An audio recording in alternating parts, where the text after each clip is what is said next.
Olá, meus amigos, olá, minhas amigas. Uma ótima tarde, um bom domingo de Ramos. Estamos começando aqui hoje mais uma monitoria de teoria geral do direito e história do direito. E hoje vamos tratar aqui sobre a epistemologia, né, da terminologia jurídica e entender mais esse conceito.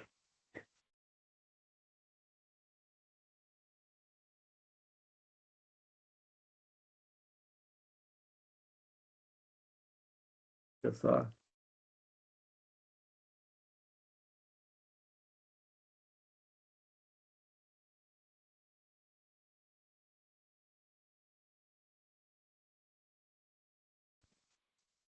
Meus amigos, peço desculpa que meu sinal caiu aqui. Bom, vamos entender sobre o conceito da etimologia. Vamos lá.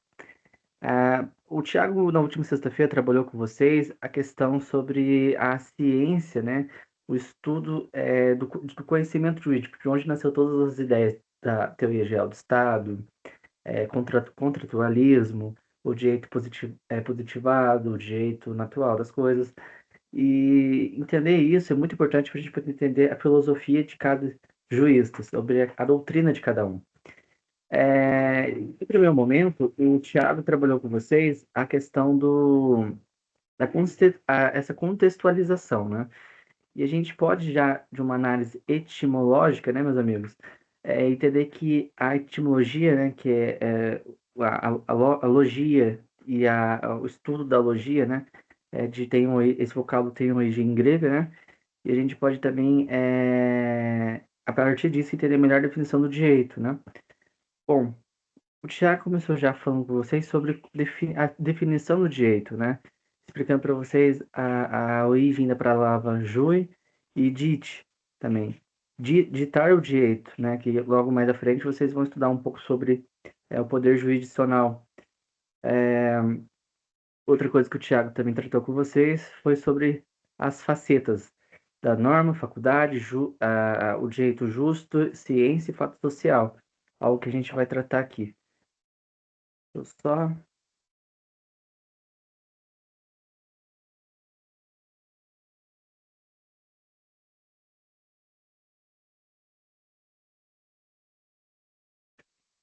Novamente, acabou caindo aqui no microfone no sinal, mas já voltamos.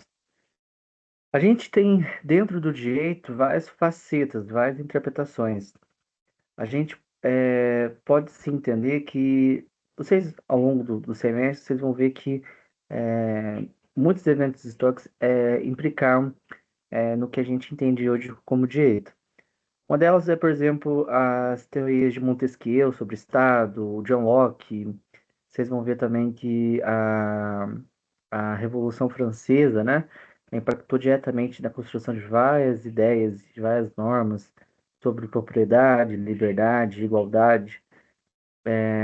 Até porque vimos na aula passada e nas aulas anteriores que dos primeiros códigos, como de Hammurabi na Babilônia, como os códigos dos hebreus, dos espartanos, né? A questão da propriedade se baseava muito para o Estado e o indivíduo usufruir daquilo. Mas ao longo dos milênios, a gente pode assim dizer, a questão da propriedade começou a ser cedida ao homem. O homem começou a ter o poderio de adquirir a propriedade e dispor dela. Até mesmo por razões de, de luta assim, de cada povo para poder adquirir esse direito.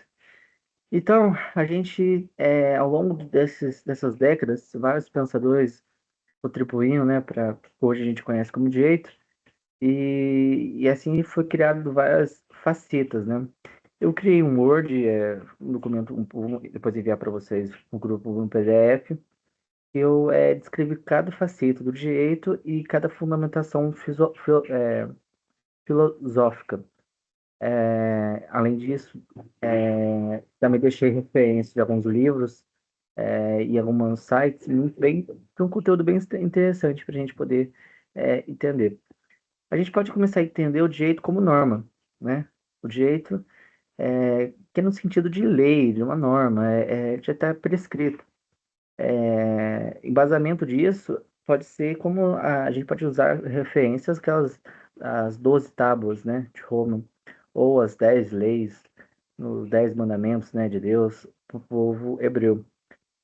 Ambas os exemplos, a gente pode ver que a lei é escrita, né, sobre a questão, apesar de ser uma questão sobre os hebreus, por exemplo, uma questão sobrenatural de Roma, uma questão da liderança de Roma, do governo de Roma, é, estipular isso, né, escrito, a gente já tem essa primeira faceta do direito como norma. A gente depois pode dizer sobre o direito positivo e o direito natural. O direito positivo é constituído pelo conjunto das normas, né, elaborado pela sociedade, determinado para reger a sua vida interna com a proteção da força social. A gente pode lembrar da questão do exemplo que a gente acabou de ter do, de Roma, né, as 12 tábuas. E o direito positivado é isso, é a gente usar essas normas, essas leis prescritas para a gente se basear toda a estrutura daquela sociedade. A gente também tem o direito natural, né? O direito natural, ele é mais sobre a questão do indivíduo, sobre questões sociais, a questões habituais, cada um. O certo e o errado, meus amigos, não precisa estar estipuladamente nas normas, mas pela nossa convivência, pelos nossos costumes, podemos definir o que é certo ou errado. E ele é constituído, assim, né, esse direito natural, pelas ideias de boa-fé, né? Boa-fé que a gente consegue identificar, assim, né?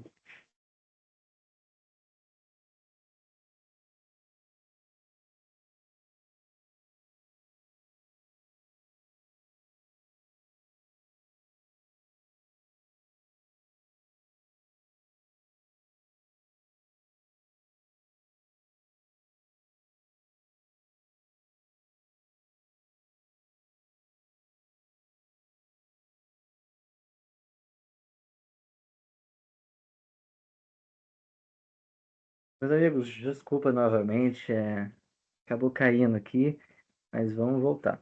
Estava explicando para vocês sobre o direito natural, né? E o positivado, essas duas teorias vocês podem usar também. É muito importante saber disso, porque isso vai ser cobrado talvez em TGE. Vocês estão vendo sobre os quatro pilares da Constituição do Estado, né? Soberania, governo, povo e território. Ah, o direito positivado, o direito naturalista, pode adentrar ao Estado, uma vez que ele vai regular todo o Estado com o nascimento, por exemplo, da sua Constituição, que é o seu livro de normas. A gente entender isso pode ser fundamental para a gente poder entender a base de todas as nossas leis, que são baseadas através da Constituição Federal. E na construção de uma questão dissertativa, por exemplo, isso é fundamental para você poder fundamentar melhor sua questão e construa ela já com uma base, entendendo que o direito positivado é aquele direito através das normas, do que está escrito, e o direito natural é o direito baseado nos costumes, da boa-fé, das relações humanas, baseado do bom senso humano, né? Da justiça, o mais puro da justiça, assim podemos dizer. Mas a gente também tem outras pluralidades e significados do direito. Um deles, por exemplo, é o direito estatal e o direito não estatal. O direito estatal, a gente visa a Constituição Federal, como eu mesmo disse. A gente pode olhar para os códigos penais, Código Civil, que são códigos que regulam a vida civil de cada um, mas também regula a relação entre o Estado e o indivíduo. A Constituição Federal de 88, por exemplo, é um ótimo exemplo para a gente usar aqui nesse exemplo do direito estatal. Ela regula até onde o Estado pode punir o seu indivíduo e até onde o indivíduo pode exigir alguma coisa do Estado. Ambos têm deveres e obrigações, e ambos têm que se organizar, né, da sua vida civil. Um exemplo disso é a questão do Estado. Ninguém pode adentrar na sua casa, né, é, só se for em flagrante delito ou em caso de emergência, está escrito no artigo 5º, a gente está vendo no artigo 5º outro. inciso bem interessante da gente lembrar aqui, que é o inciso de que no Brasil nenhuma dívida tem caráter de privativo de liberdade, nenhuma dívida vai te levar para a cadeia, a salvo as dívidas alimentícias, né? Isso é fundamental para a gente poder já começar a entender sobre como nossa Constituição se organiza. Essa é a nossa oitava Constituição aqui que o Brasil, né, tem. Vocês vão estudar um pouco mais para frente o nascimento de cada uma, mas a gente já pode entender a partir disso. O direito não estatal, a gente pode olhar por normas obrigatórias assim, elaboradas por cada grupo social, destinada a reger a vida interna desses grupos. Um exemplo de direito não estatal, por exemplo, é a FIFA, por exemplo. O Thiago tratou com vocês. São regulamentos tratados para uma contextualização. Por exemplo, o jogador de futebol tem que obedecer esses fundamentos. A OAB, por exemplo, o Estatuto da OAB, por exemplo, também regula a vida dos advogados, o Estatuto dos Médicos regula um regulamento assim destinado a grupos específicos de pessoas. A magistratura, por exemplo, a lei exige deles uma vida social, um contexto ali que eles têm que estar ali obedecendo. A gente pode também tratar depois sobre o direito da faculdade, direito facultativo, né? Ou direito faculdade, como o Tiago colocou para vocês, que é um direito, por exemplo, de um imóvel, né? Você tem o direito de comprar ou não, você tem o direito de vender ou não. É lógico que a lei vai regular essas, essa disposição, essa alienação, porque você pode fazer a transferência da propriedade ou da posse. A posse, por exemplo, se você alugar um imóvel e a propriedade se você dispor dele. Lógico que a disposição desse imóvel vai necessitar intervenção estatal, né, que é o registro desse imóvel, a matrícula desse imóvel. Se esse imóvel não está no nome de nenhum menor de idade ou sobre alguém, um dos proprietários desse imóvel pode ser coatelado, né? Então o Estado ainda vai intervir, mas é um direito facultativo, é um direito poder. É, por exemplo, você cobrar uma dívida, você pode usar o Estado para cobrar essa dívida ou você pode exercer esse direito por si só. Lógico que a gente tem que lembrar que não pode haver o abuso desse direito, né? Agir de forma abusiva também infringe esse direito, que é bem relevante, é bem importante, meus amigos. Depois a gente tem o direito justo, que é que dá uma certa concepção, ele é que realmente, muitas vezes, um juiz, ele vai pegar um caso que não está estipulado em lei, e ele vai ter que julgar aquele caso segundo o bom senso, a boa, os bons costumes, né, a objetividade social, a boa fé. E é muito daquele jeito natural, né? É muito do que é a boa fé em si. Vamos lá, a gente também tem depois direito de ciência, né? Que ele é sistematizado, todos os fenômenos jurídicos e determinação de suas causas, né?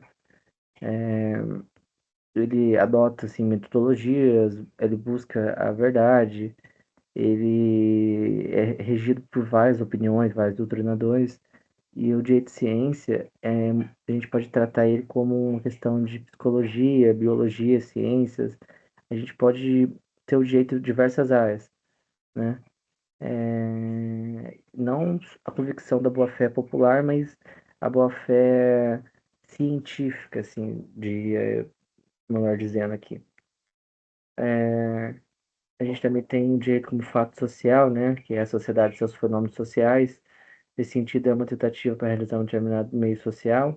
A ideia da justiça, através do sistema de normas imperativas e atributivas, por exemplo, são leis que vedam um padrão de vida da pessoa, veda, por exemplo, o Tiago deu para vocês o exemplo de mulheres de dirigir, estudar. No Oriente Médio ainda é usado, ainda há leis, né, dessa magnitude, mas são leis que o Estado impõe ideias de justiça não justas, né? Mas baseados em religião ou preconceitos, preceitos, assim, melhor dizendo. Meus amigos, eu vou compartilhar aqui para vocês um PDF que eu fiz, que assim fica bem melhor de a gente poder trabalhar esse conteúdo. Deixa eu compartilhar minha tela aqui para vocês, só um momento.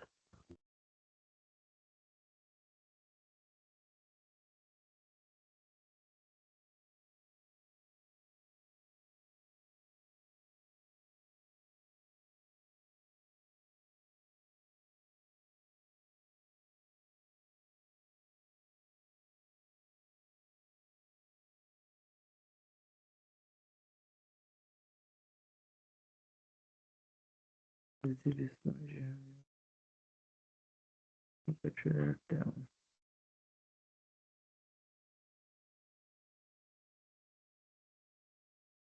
Aqui, por exemplo, vocês podem ver que tem. Eu construí esse PDF, né, esse Word, mostrando as características da epistemologia, né, que é a ciência, que é o estudo da ciência, no caso nosso, é o estudo da nossa ciência jurídica, né, como dissemos no começo. Aqui temos que, né, a ideia, né, dos gregos, o nascimento dessa ideia de teoria do conhecimento, né. Aí aqui embaixo eu fiz alguns resumos, como o direito como norma, né? Que o conceito é o direito como norma estrutura-se como um sistema de regras que regula a conduta humana, segurando a ordem social. Sua função não é apenas impor obrigações, mas também estabelecer padrões de comportamento, proteger direitos e mediar conflitos, refletindo a necessidade de organização coletiva. Aí depois a gente tem o conflito entre o direito natural e o direito positivado, só que não é um conflito, na verdade é a união dos dois, né? Porque o direito atual fundamenta-se em princípios universais, justiça e dignidade, independente da legislação estatal, representa um ideal ético que transcende normas escritas. Aí a gente tem o direito positivado, consiste em leis vigentes criadas por instituições legítimas. É dinâmico, adapta-se às demandas sociais e opera pelo plano concreto, né? Sobre o que é. E em contraste com o deve ser do direito natural.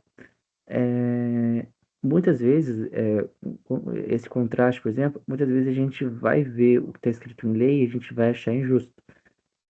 Muitas vezes a gente vai achar que certos crimes não têm penas compatíveis, outros têm penas que se exageram, né, com o tempo. A gente pode ver muitas coisas escritas em lei que, por bom senso, a gente não pode concordar. Mas, como já dito, né, é o Estado que regula, né, todo esse ordenamento jurídico, e assim a gente pode até protestar, a gente pode trabalhar ou pensar em adaptar essa lei, melhor dito, e para a gente poder, né, ir regulando essa questão do direito positivado. Depois o direito como faculdade, né? O direito como faculdade confere aos indivíduos poderes jurídicos, direitos subjetivos, como a liberdade de expressão, propriedade, não se limita à coerção. Também se capacita ações dentro dos limites legais, que demandam autonomia e responsabilidade.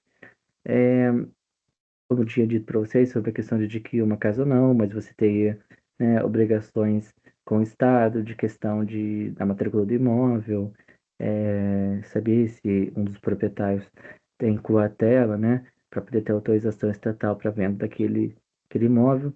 É, Só que a gente pode também trabalhar com a liberdade de expressão, por exemplo. A Constituição Federal, ela estabelece que qualquer um pode exercer sua liberdade de expressão, desde que não seja em anonimato. Com isso, né, a gente pode ter a ideia de que podemos ter liberdade de expressão, mas não podemos é, se sobressair, né, sobre essa liberdade. É dizer coisas ofensivas que ataquem as pessoas, dispor ideias até nazistas, neofascistas, ideias que ofenda ou discrimine o ódio.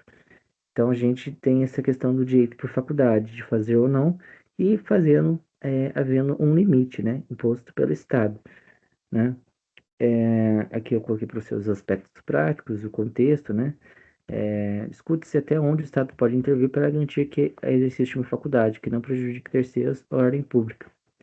A gente também tem o direito como justo, né? A busca pela justiça. O direito como justo visa a equidade material, corrigindo as desigualdades, e não basta só a legalidade formal. Exige o alinhamento com valores éticos, que, por exemplo, são decisões judiciais baseadas em princípios constitucionais. Isso acontece muito, né, em julgamentos, advogados impõem citações de Constituição Federal.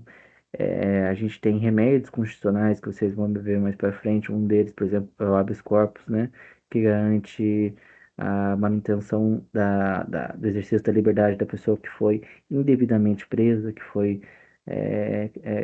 né, teve sua liberdade cerceada por meios irregulares, e assim a gente vai fazer uma manutenção, né? Por isso que a busca pela justiça é uma das facetas importantes para a gente poder entender a questão da avaliação dessas leis, né? A gente tem o direito à consciência, né? Que é o direito é o direito que a gente vai sistematizar o conhecimento jurídico mediante a hermenêutica, que a hermenêutica que investiga normas, né, sua evolução e impacto social, combinado com as dogmáticas e crítica. A hermenêutica é a ciência da interpretação, né? Muitas leis do nosso ordenamento jurídico não são taxativas, mas são exemplificativas.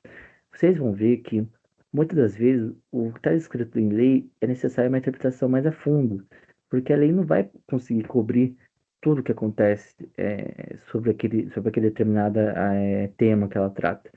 Então, a lei, ela tenta abranger o máximo e com boa fé e com demais juízes, haverão interpretações. Então, o direito de consciência, ele vai ter essa ideia de como aquele pensador tratava esse assunto, como o demais pensador tratava o outro assunto. Para a gente poder dar um exemplo prático disso, por exemplo, a gente pode falar sobre a questão dos leis são produtos de processos culturais e políticos. A ciência jurídica estuda essa trajetória para entender a reforma e reformar o sistema. A gente pode pensar na interpretação de todas as leis daquelas sociedades antigas, né, dos povos antigos, e como que isso foi adaptado para a sociedade contemporânea. Muitas normas do passado, elas estabeleciam através da dogmática daquele povo, sobre o que aquele povo acreditava, sobre o que aquele povo buscava. Ao longo do tempo, os objetivos foram mudando, os povos evoluíam e novas necessidades surgiam, né, para essas normas. Por isso que ao longo dos anos, ao longo do tempo, o direito vai se modificando. Muitas leis do nosso ordenamento jurídico se extinguem, nascem as demais ou se adaptam. Mas atualmente existem leis que elas não podem ser extintas nem mesmo substituídas, mas acrescentadas. Uma delas são as leis que são de cláusula prévia, né? Que estabelece, por exemplo, a pena de morte, que no Brasil é vedada a pena de morte, salvo em caso de guerra, que aí lá no Código Militar, né? O Brasil em guerra declarada tem algumas penalidades como traidor da pátria, mas excedendo essa exceção, é, a gente não tem essa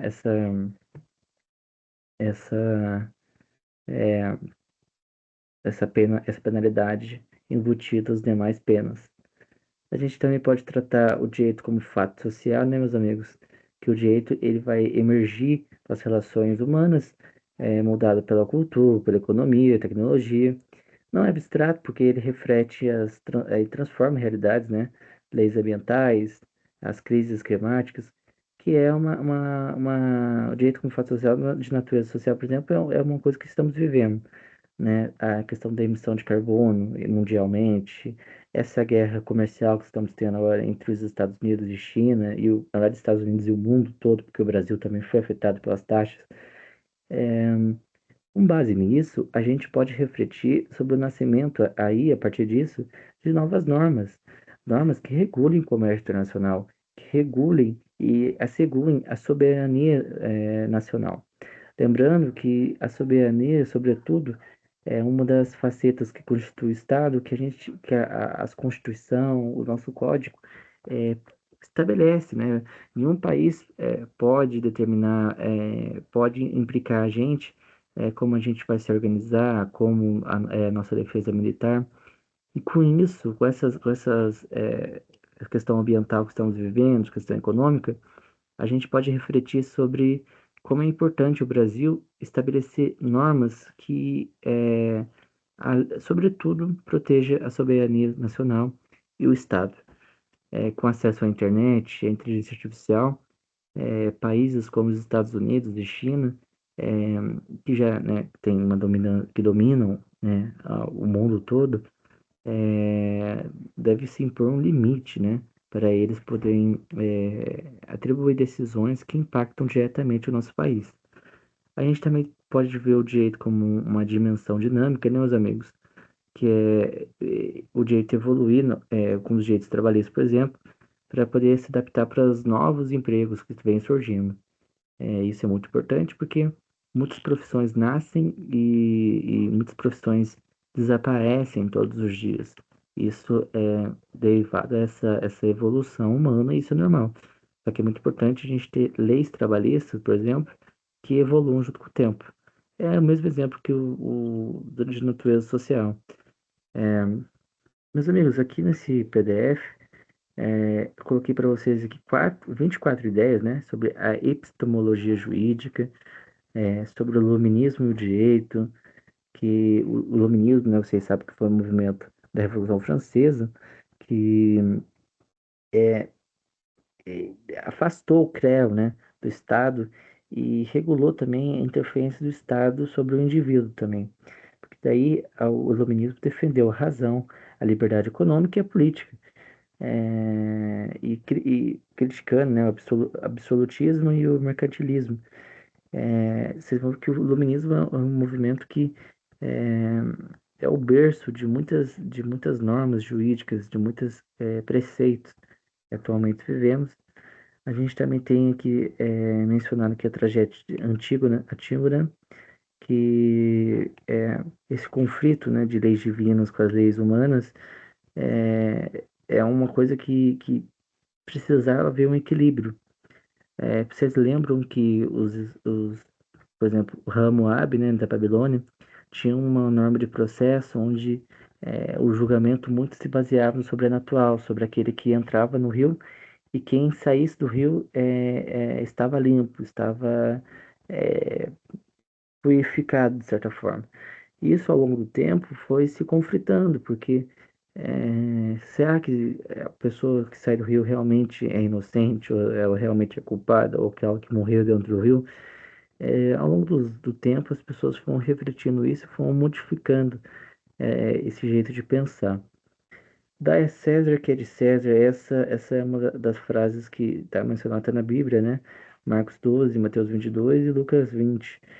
Capítulo 20, capítulo 12, Mateus 22 e Lucas 20. Simboliza a separação entre as obrigações civis e religiosas, né?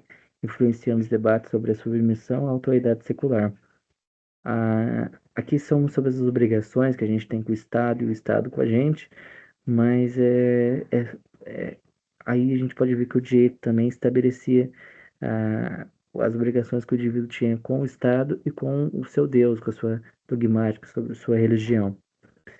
O Estado laico, né, que surge com a própria Revolução Francesa, que é a separação do Estado com o creu, né, e isso influenciou no mundo todo porque permitiu que ah, é, permitiu que as pessoas pudessem pensar com autonomia, pudessem agir com autonomia as suas dogmáticas, a sua religião. As corporações de ofício, né, são associações medievais que regulavam profissões de mestres, oficiais, aprendizes, controlava a produção e a qualidade. É excluído quem burlasse as regras, né? É a ideia de regular as profissões, de estabelecer punições, né, a quem extrapolasse dentro dessa profissão. Isso é muito importante porque muitas leis atuais, como a de direito empresarial, regulam muitas profissões, regulam o que uma empresa de um certo setor pode ou não pode fazer, assim não ofendendo, né, demais empresas ou até indivíduos. Por exemplo, a gente pode pensar nas leis ambientais, que essas grandes indústrias não podem descartar resíduo nas águas, né, poluir as águas, emissão de carbono, ou né, a queima de dejetos dentro dessas indústrias deve ser regulada e supervisionada, visando o bem-estar da população, o bem-estar do ser humano, né, mas também há leis também que o Brasil, um dos princípios do artigo 170 da Constituição Federal, é o estímulo, né, da iniciativa privada. A gente pode pensar também na questão do Brasil também estabelecer leis, incentivos fiscais, alvarás, para poder fomentar aquela indústria. Mas, de certa forma, isso já vem lá nos medievais, da Idade Média, e vamos para o próximo, né? Lei da Palmada achei interessante falar, porque é, esta- é, lá no passado, proibiu castigos físicos com as crianças, né?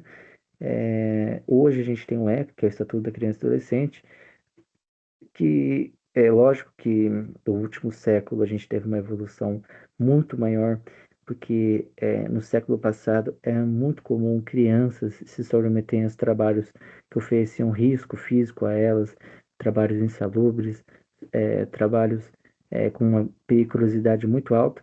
Até porque é uma mão de obra barata, né, meus amigos? E através, por exemplo, do nascimento do ECA, na verdade, depois da Segunda Guerra Mundial, a gente teve a criação da ONU, né? E através da ONU teve a Unicef, que regula os direitos humanos das crianças do mundo todo, né? Aqui no Brasil, a gente criou o ECA, né? Estatuto da Criança e Adolescente, para também, através dos tratados internacionais, como a Unicef propôs, né? A gente pudesse preservar a vida e garantir uma infância a essas crianças, né? É, o ECA certamente perto da Unicef é bem mais recente, né? Nasceu agora dos anos 90.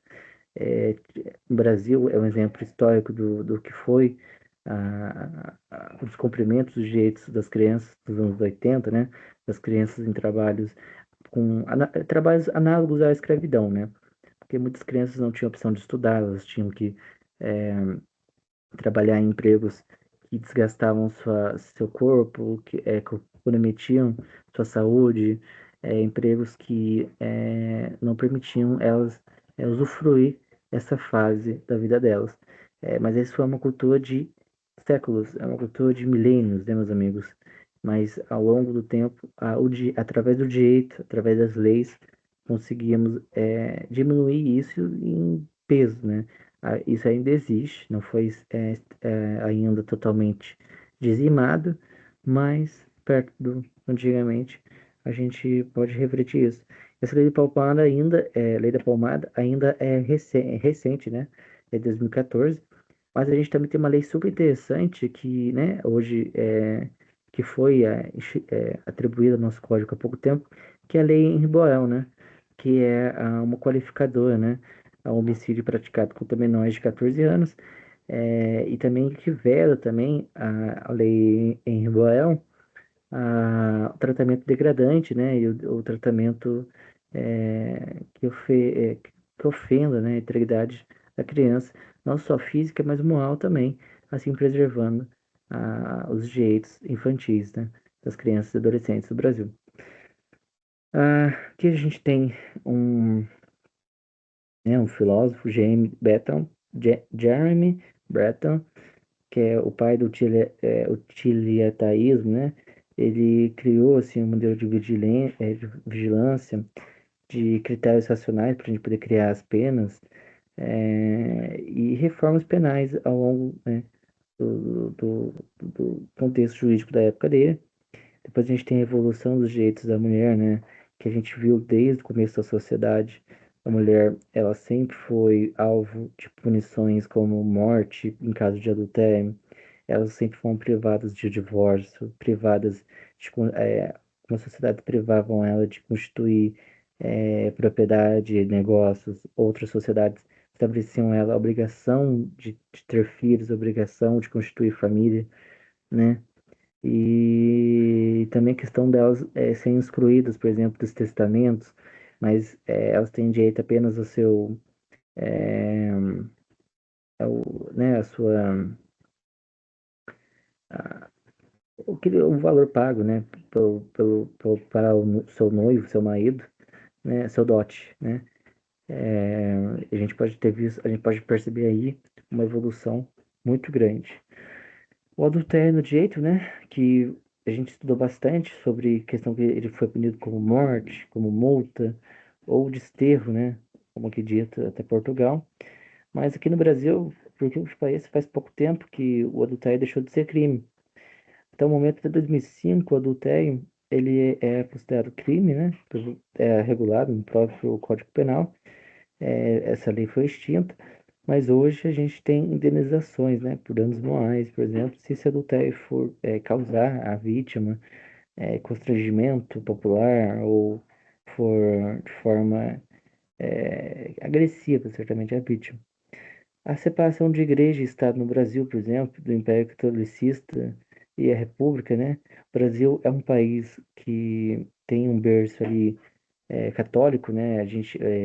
A chegada dos jesuítas aqui em 1500, né? Para a colonização dos indígenas, a gente é um país com essa raiz muito forte. A gente pode ver aí as igrejas que estão mais de séculos construídas e preservadas, é, construídas pelo Império, né? E na época colonial, pela época do Império e da República. E a gente vê que desde o início do nosso país, só, né, em 1988, que a gente, na verdade, na Primeira República, a gente teve a proposição, né, da laicidade, mas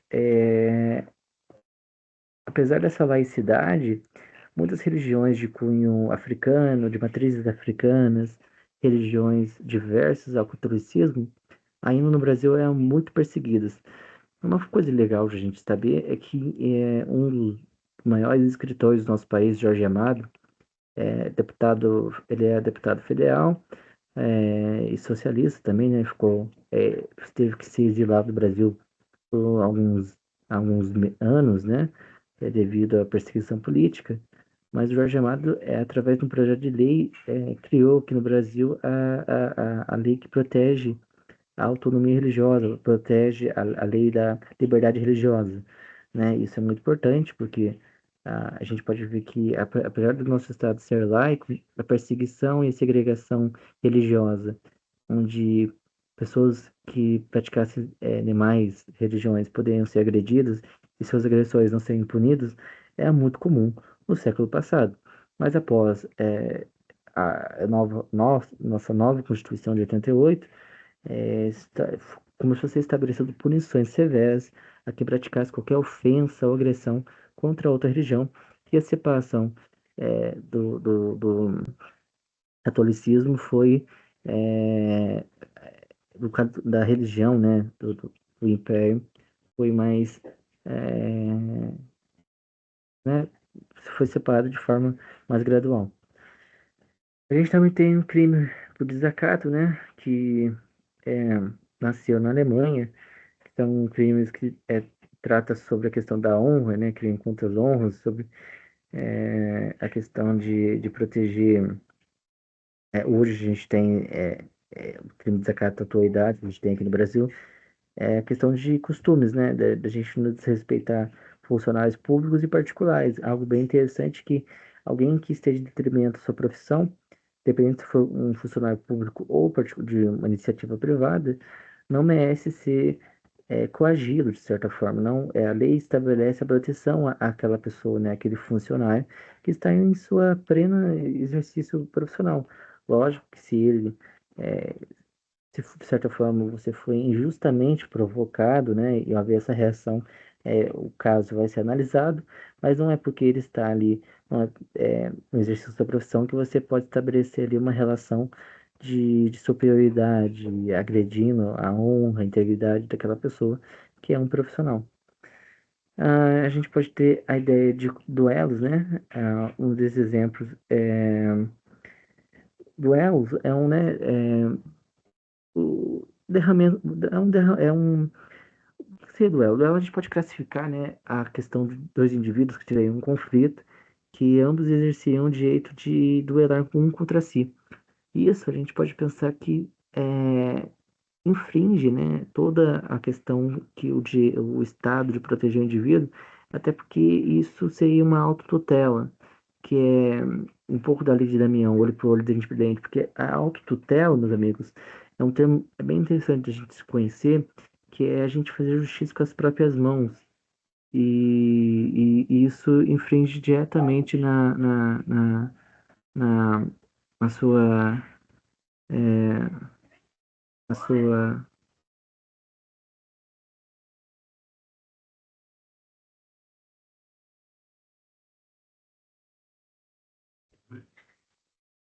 Meus amigos, desculpa que eu tive que pausar aqui, mas assim, aqui mais abaixo eu coloquei para vocês mais algumas ideias, o poder constituinte, os direitos do LGBT que são recentes, né? Mediação, que hoje a justiça incentiva cada vez mais aconteça, e escolas de direito, escolas de histórico fundamental.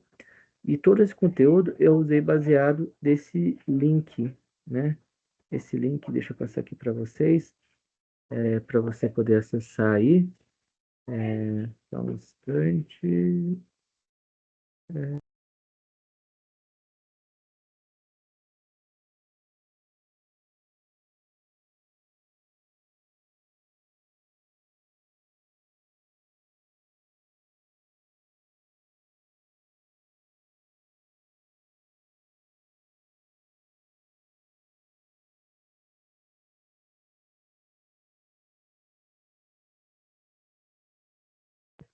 Meus amigos, desculpe pela pausa aqui da aula, mas vamos voltar, né, para nossa tela. Eu usei todo esse conteúdo baseado vou mostrar para vocês, numa revista interessantíssima, que eu até deixei o link para vocês acessarem, sobre a epistemologia jurídica.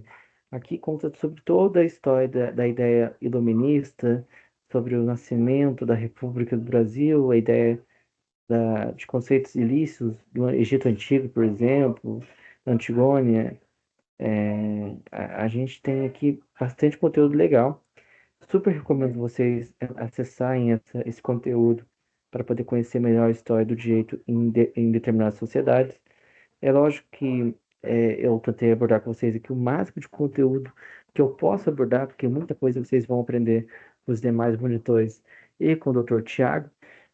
É, eu vou disponibilizar para vocês esse PDF. A nossa monitoria fica por aqui, né? Eu peço desculpa pelas interrupções aqui que a gente teve hoje nessa aula, mas agradeço, né? Quem estiver assistindo, agradeço muito a atenção de cada um. Um forte abraço, meus amigos. Tchau, tchau. Sucesso.